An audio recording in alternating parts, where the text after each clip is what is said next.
નમસ્તે બાળ દોસ્તો, જ્ઞાન સેતુના આ કાર્યક્રમમાં આપનું સ્વાગત છે। આપણે અગાઉ પ્રકરણ 1 અને 2 વિશે જોઈ ગયા। ધોરણ 5માં તમે પરિમિતિ અને ક્ષેત્રફળ વિશે શીખી ગયા છો। તો આજના એપિસોડમાં આપણે તેને ફરીથી તાજું કરી લઈએ અને આપણે જોઈ લઈએ કે એમાંથી કંઈક આપણે ભૂલી તો નથી ગયા ને, અને જો ભૂલી ગયા હોય તો ફરીથી એને યાદ કરી લઈએ। બાળ દોસ્તો, તમારી જ્ઞાન સેતુની ચોપડીમાં પાના નંબર 14 પર તમે જોઈ શકો છો કે તમને એક લંબચોરસ આપેલ છે અને તેની અંદર ચોક્કસ અંતરે ટપકા કરેલ છે। હવે અહીં આપણે એવું કરવાનું છે કે આ બિંદુઓથી બનેલા કાગળ પર અહીં એક જે ચોરસ દર્શાવેલ છે, ચોરસની બાજુના માપના 6 ચોરસ વડે આપણે અલગ અલગ પ્રકારના લંબચોરસ બનાવવાના છે। હવે લંબચોરસ બનાવવા માટે આપણે 6 ચોરસ લેવાના છે। તો અહીં તમે જોઈ શકો છો કે એક કાગળ પર બિંદુઓ દર્શાવેલા છે। સૌપ્રથમ આપણે 6 ચોરસથી બનતી પહેલી આકૃતિ જોઈએ। તો તમે જોઈ શકો છો કે હું અહીંથી શરૂ કરીને 1, 2, 3, 4, 5 અને 6 ચોરસ લઉં છું અને તે 6 ચોરસને જોડીને બનતી બંધ આકૃતિ આ પ્રકારની બને છે। જો આપણે બધા જ બિંદુઓને જોડી દઈએ તો આપણને ખ્યાલ આવશે કે અહીં 6 ચોરસ લીધેલ છે। બરાબર છે? તો અહીં આપણે જોઈ શકીએ છીએ કે 1, 2, 3, 4, 5 અને 6। તો 6 ચોરસ એટલે આ આકૃતિનું ક્ષેત્રફળ કેટલું થશે? 6 ચોરસ એકમ। અહીં આપણને એકમ આપેલ નથી, તેથી આપણે એને 6 ચોરસ એકમ કહીશું। હવે પરિમિતિની વાત કરીએ તો પરિમિતિ એટલે આ જે આકૃતિ છે તે આકૃતિની હદની લંબાઈ। તો તેને આપણે માપીએ તો આપણે જોઈ શકીએ કે 1, 2, 3, 4, 5, 6, 7, 8, 9, 10, 11, 12, 13 અને 14 માટે આ આકૃતિની પરિમિતિ 14 એકમ થશે।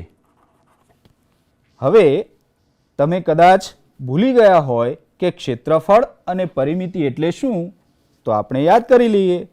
તો પરિમિતિ એટલે કોઈ પણ બંધ આકૃતિની હદની લંબાઈ, એટલે એને આપણે પરિમિતિ વડે ઓળખીએ છીએ। જ્યારે ક્ષેત્રફળ એટલે જે તે બંધ આકૃતિએ સપાટી પર રોકેલી જગ્યા, તેને આપણે ક્ષેત્રફળ વડે ઓળખીએ છીએ। હજી પણ આપણે બીજી રીતે પણ લંબચોરસ તૈયાર કરી શકીએ। અહીં આપણે લંબાઈ 6 એકમ લીધી હતી અને પહોળાઈ 1 એકમ લીધી હતી, એટલે કે ક્ષેત્રફળ 6 ચોરસ એકમ મળ્યું। જો આપણે પહોળાઈ 2 એકમ લઈએ, એટલે કે આ રીતે લઈએ, અને લંબાઈ 3 એકમ લઈએ તો આપણને તેમાં પણ 6 ચોરસ એકમ જેટલું જ ક્ષેત્રફળ મળશે। તમે જોઈ શકો છો કે અહીં આપણે 3 એકમ લંબાઈ અને 2 એકમ પહોળાઈ લીધેલ છે। જો આપણે બધા જ બિંદુઓને જોડી દઈએ, એટલે કે ચોરસ વડે બનતી આકૃતિ આપણે મેળવવી હોય તો આપણે બંધ આકૃતિની અંદરના બધા બિંદુઓને જોડી દઈએ. તો તમે અહીં જોઈ શકો છો કે આ આકૃતિમાં તેનું ક્ષેત્રફળ કેટલું થશે? 1, 2, 3, 4, 5 અને 6. તો આકૃતિ 1માં પણ ક્ષેત્રફળ 6 ચોરસ એકમ હતું અને આકૃતિ 2માં પણ ક્ષેત્રફળ 6 ચોરસ એકમ થશે. હવે તેની હદની લંબાઈ વિશે વિચારીએ. હદની લંબાઈ એટલે કે આ જે આકૃતિ છે તેની આ હદ છે તેની લંબાઈ માપીએ. તો ચાલો શરૂ કરીએ. 1, 2, 3, 4, 5, 6, 7, 8, 9 અને 10. તો અહીં બીજી આકૃતિમાં આપણને હદની લંબાઈ એટલે કે પરિમિતિ કેટલા એકમ મળે છે? 10 એકમ મળે છે. બાળ દોસ્તો, આ સિવાય પણ ઘણા બધા અલગ અલગ લંબાઈ અને પહોળાઈના માપ લઈને આપણે 6 ચોરસ એકમ ક્ષેત્રફળ ધરાવતા અને અલગ અલગ પરિમિતિ ધરાવતા લંબચોરસ તૈયાર કરી શકીએ. બરાબર છે? તમને ખ્યાલ આવી ગયો ને? આ પ્રવૃત્તિ તમે પણ જાતે કરજો. હવે પાના નંબર 14 પર બીજા પ્રશ્નમાં ટિકિટોના માપ વિશે આપણે જાણકારી મેળવવાની છે. હવે આપણે જોઈએ કે ટિકિટ 1 દ્વારા 1 સેમી બાજુવાળા કેટલા ચોરસ ઢંકાય છે. તો ટિકિટ 1 આપણને અહીં આપેલ છે. હવે તેને આપણે ગણીએ કે તેમાં કેટલા ચોરસ ઢંકાય છે. બરાબર, તમારી પાસે પણ જ્ઞાન સેતુનું પુસ્તક છે, તેમાં તમે ગણતા જાઓ અને આપણે ચકાસતા જઈએ. તો અહીં તમે જોઈ શકો છો કે ટિકિટ 1માં 1 સેમી બાજુવાળા કેટલા ચોરસ ઢંકાય છે? 1, 2, 3 અને 4. જો તમે બાજુમાંથી જોઈ શકો છો 1, 2, 3 અને 4. એટલે આ અહીંથી ગણીએ તો આ એક ચોરસ, આ બીજો ચોરસ, ત્રીજો ચોરસ અને ચોથો ચોરસ. એટલે ટિકિટ 1 દ્વારા 1 સેમી બાજુવાળા કેટલા ચોરસ ઢંકાય છે? તો આપણે કહી શકીએ કે 4 ચોરસ ઢંકાય છે. બરાબર છે? હવે ટિકિટ 2 ની વાત કરીએ તો ટિકિટ 2માં કેટલા ચોરસ ઢંકાય છે 1 સેમી બાજુ ધરાવતા? 1, 2, 3, 4, 5, 6, 7 અને 8. તો ટિકિટ 2 દ્વારા 1 સેમી બાજુવાળા કેટલા ચોરસ ઢંકાય છે? 8 ચોરસ ઢંકાય છે. એટલે આ આકૃતિનું ક્ષેત્રફળ 8 ચોરસ સેમી થાય તેમ આપણે કહી શકીએ. તે જ રીતે ટિકિટ 3 ની વાત કરીએ. ટિકિટ 3માં કેટલા ચોરસ ઢંકાય છે? તો તમે જોઈ શકો છો કે 1, 2, 3, 4, 5 અને 6. તો ટિકિટ 3 દ્વારા 1 સેમી બાજુવાળા કેટલા ચોરસ ઢંકાય છે? 6.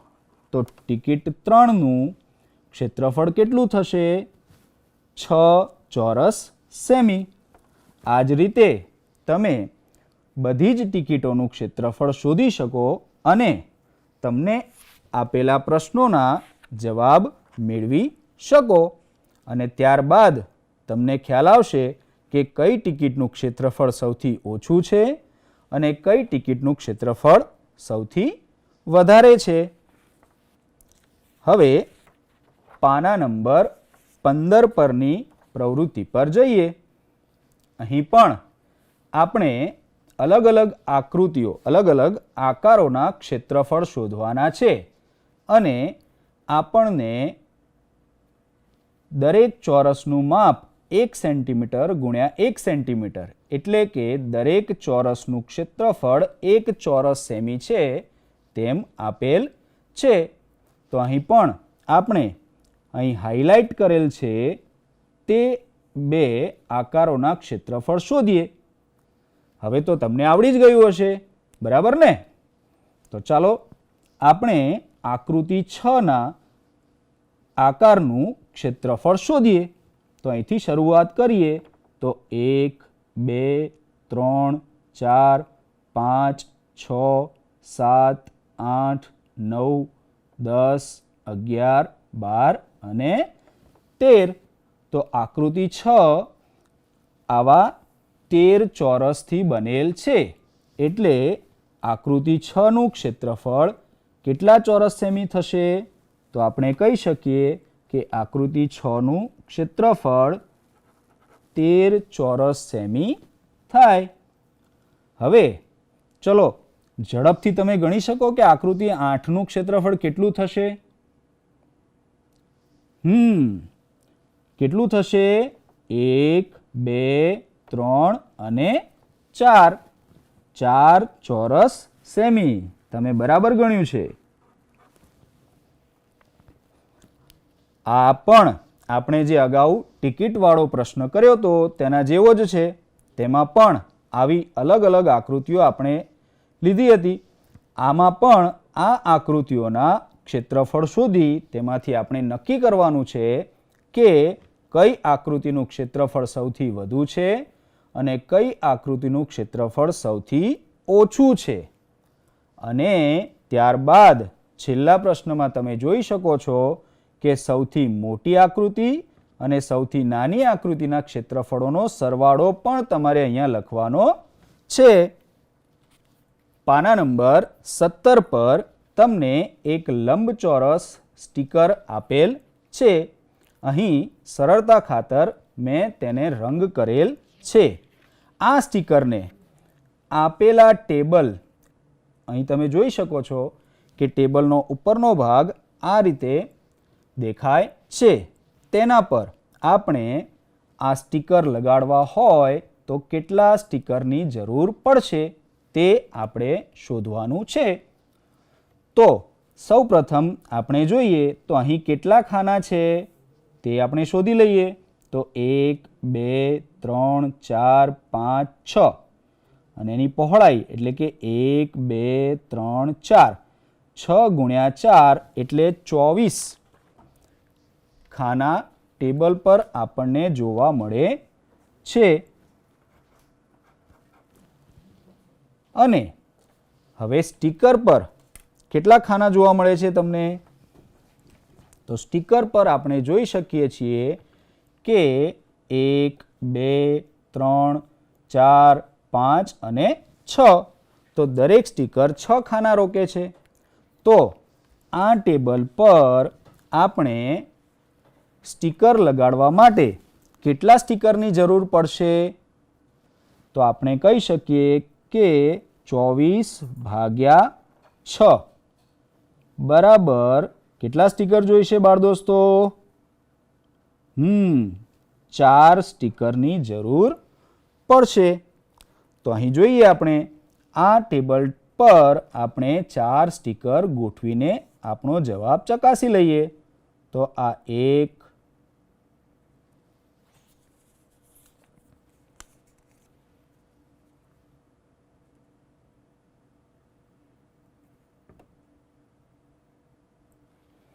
2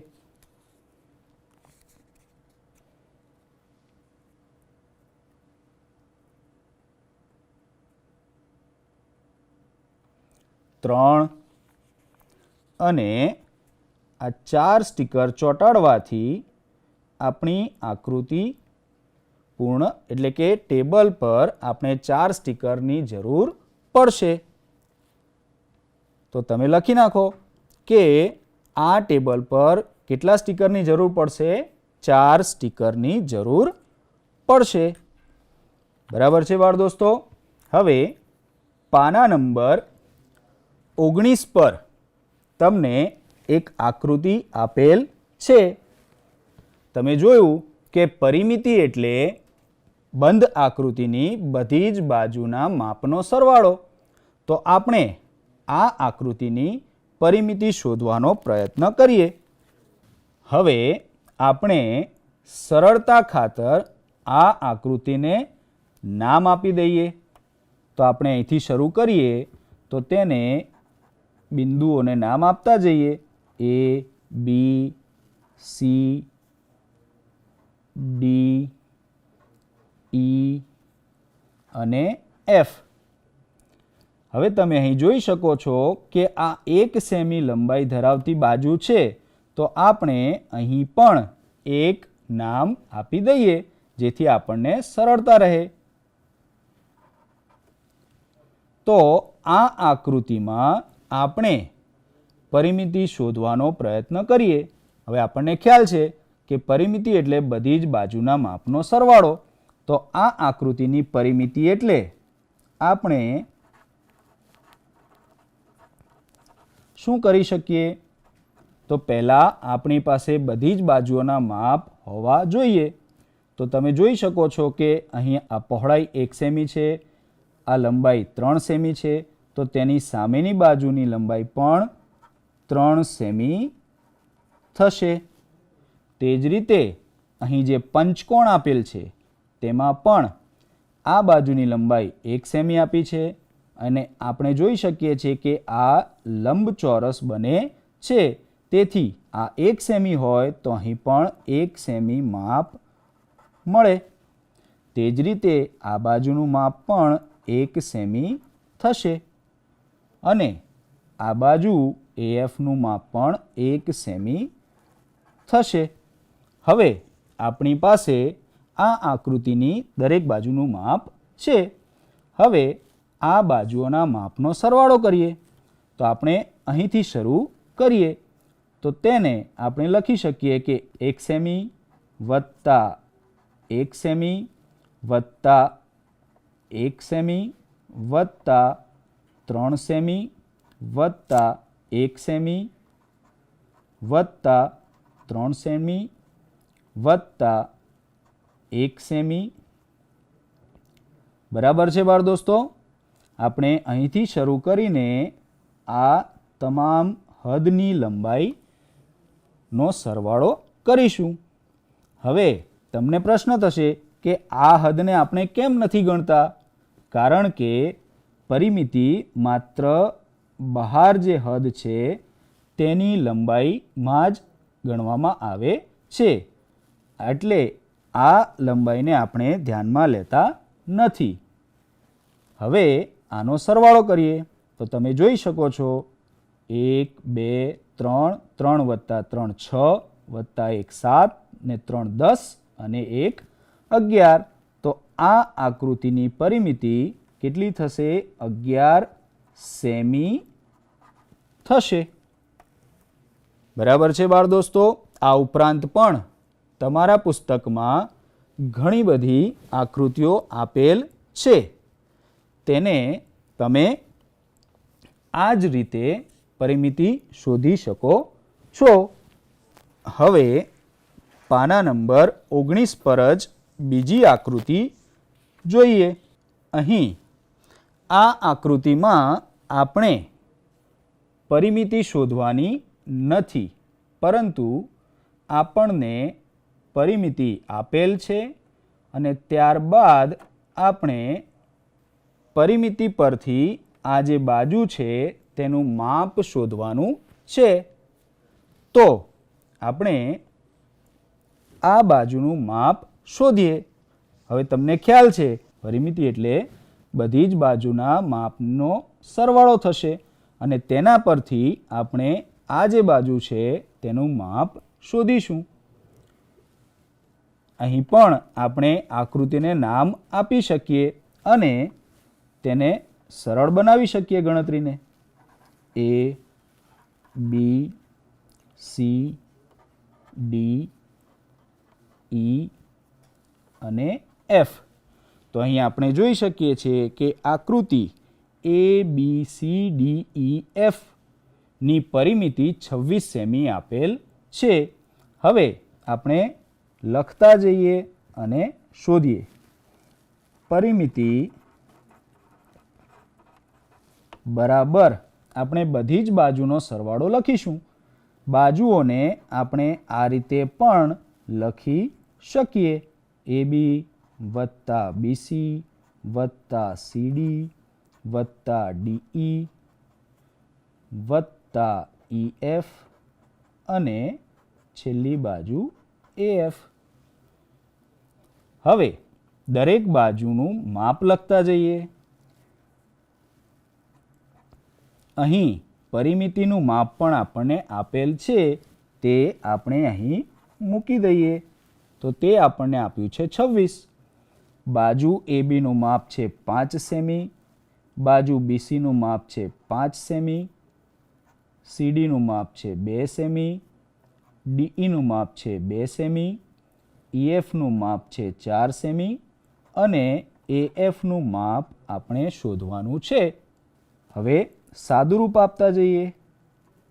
26 બરાબર 5 વત્તા 5 10 વત્તા 2 12, 2 14 અને 4 18. તો આપણે સાદુરૂપ આપીશું તો આ પ્રકારે મળશે. 26 બરાબર 18 વત્તા AF. હવે બાજુ AF નું માપ શોધવા માટે 18 ને બરાબરની બીજી બાજુએ લઈ જઈએ. તો 26 ઓછા 18. તો કેટલો આવશે જવાબ બાળ મિત્રો? તો AF બરાબર 8 સેમી. તો અહીં આપણે જોઈ શકીએ છીએ કે પરિમિતિની મદદથી આપણે જો કોઈ બાજુનું માપ ન આપ્યું હોય તો તે પણ શોધી શકીએ છીએ. ખ્યાલ આવી ગયો ને બાળ દોસ્તો? આવી જ બીજી આકૃતિઓ તમારા જ્ઞાન સેતુ પુસ્તકમાં છે. તેનો પ્રયત્ન તમે જાતે કરો અને તમારા શિક્ષકને બતાવો. હવે પાના નંબર 20 પર તમને એક પ્રશ્ન આપ્યો છે કે આપણી પાસે રહેલ ચલણી નોટોની બાજુઓને માપી તેમની પરિમિતિ પણ શોધી શકાય છે. તો ચાલો આ પ્રવૃત્તિ પણ કરીએ. તમારી પાસે હાલમાં જેટલા પણ ચલણની નોટો હોય તે તમે એકઠી કરી લો અને આપણે આ પ્રવૃત્તિ કરીએ. મારી પાસે અત્યારે 20 રૂપિયાની નોટ છે, જે તમે અહીં જોઈ શકો છો. હવે આ 20 રૂપિયાની નોટને લંબાઈ અને પહોળાઈ માપીને આપણે પરિમિતિ શોધીએ. ચાલો તૈયાર છો ને બાળ દોસ્તો? તો આ 20 રૂપિયાની ચલણી નોટની બાજુઓ આપણે માપી લઈએ. તો અહીં તમે જોઈ શકો છો કે તેની લંબાઈ 12.3 સેમી છે અને પહોળાઈ આપણે માપીએ.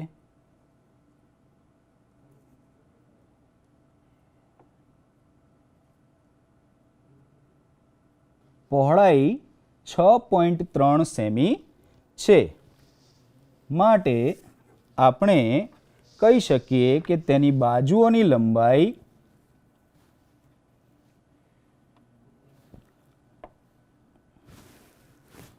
અહીં 12.3 સેમી, અહીં 6.3 સેમી, તે જ રીતે આ બાજુની લંબાઈ 12.3 સેમી અને અહીં પણ 6.3 સેમી થશે. હવે આપણે આ નોટની પરિમિતિ શોધીએ. તો પરિમિતિ બરાબર શું થશે? 12.3 વત્તા 6.3 વત્તા 12.3 વત્તા 6.3. હવે આનો સરવાળો કરીએ તો આપણને શું જવાબ મળશે? તો તમે જોઈ શકો છો કે આપણે સરળતા ખાતર 2 નો સરવાળો કરતા જઈએ તો તમે જુઓ તો અહીં મળશે આપણને 18.6 વત્તા 18.6. અને સાદુરૂપ આપતા આપણને જવાબ મળશે 37.2 સેમી, એટલે કે 20 રૂપિયાની નોટની પરિમિતિ 37.2 સેમી મળે.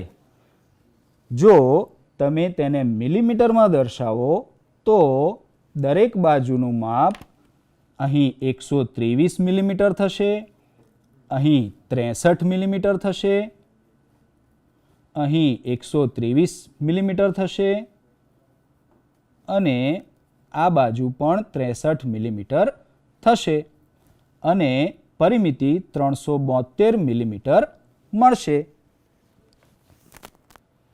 આ જ રીતે અન્ય ચલણી નોટોની પરિમિતિ પણ તમે મિલીમીટર કે સેન્ટીમીટરમાં માપી શકો. તો બાળ દોસ્તો, આજે આપણે પ્રકરણ 3 ને ફરીથી તાજું કર્યું. વધુ આપણે આવતા એપિસોડમાં જોઈશું. આવજો.